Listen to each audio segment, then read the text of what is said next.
Waraanni Iraanii fi Ameerikaa bifa jijjiirrachaa gara gaanfa Afrikaatti waan dhufaa jiru fakkaata. Torban darbe keessa Ameerikaan Iraan irratti yoo haleellaa hammeessite michuun Iraan jechuun Suutiin ulaa biraa galaana diimaa jechuudha ni cufuu jechuun akeekkachiistee turte. Egaa waan haaraa dhaga'ameera.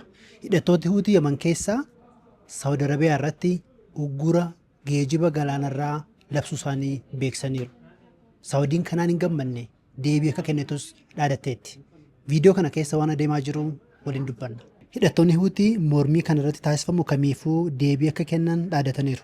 Dubbiimaan waraana Huutii Yahyaa Saarii akka jedhanitti tarkaanfiin kun yeroo labsame irraa eegalee hatattamaan hojiirra oola.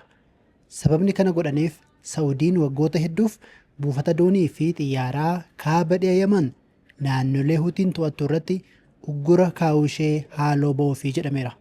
Shakkiin amma jiru hidhattooti kun dooniiwwan Saawudii karaa ulaa Baabal Mandab akka hin ceene dhorkuu malu. Adeemsi sochii hidhattoota Huutii kun Saawudii hubuu mala. Maaliif jechuu dandeessu? Yeroo waraanni US fi Iraan hammaatetti ulaan Hormuuz cufamee ture.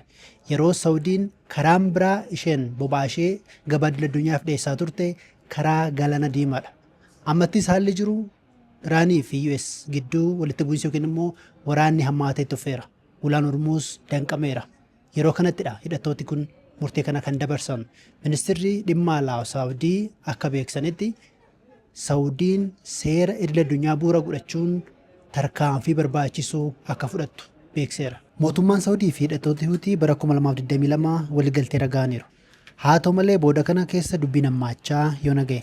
Torban darbee buufata xiyyaaraa Sanaa Yaman argamu irratti haleellaan raawwateera.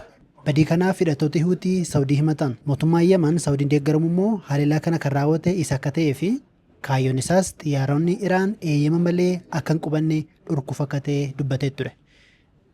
Haleellaa kanaaf hidhattooti Huutii deebii kennaniiru. Gara kibba lixa Saawud Arabiyaatti misaayila dhukaasuun isaanis gabaafameera. Yaman qaamota adda addaatu bulcha. Bakki hidhattoonni Huutii to'atan jira. Gama kaaniin mootummaan beekamtii idil addunyaa qabuu fi Saawudiin deeggaramuus ni jira.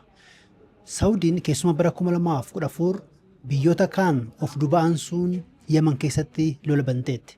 Kunis hidhattooti Huutii mootummaa aangoorra jiru erga aangoorraa buusan boodadha. Waraana sanaan lammiileen 100,000 fi 50,000 caalan lubbuu dhabaniiru. Rakkoon namoomaa hamaas dhalateera.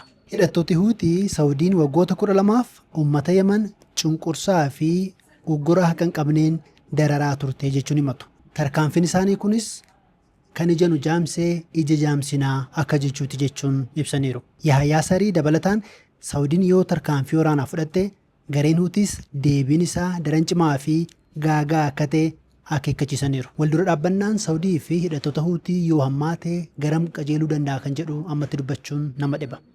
Garuu yoo walitti bu'iinsi ka'e biyyoota gaanfa Afrikaa dabalatee balaarra buusuu danda'a. Waan mudatuuf jiru jala jalaan isin biraan keenya.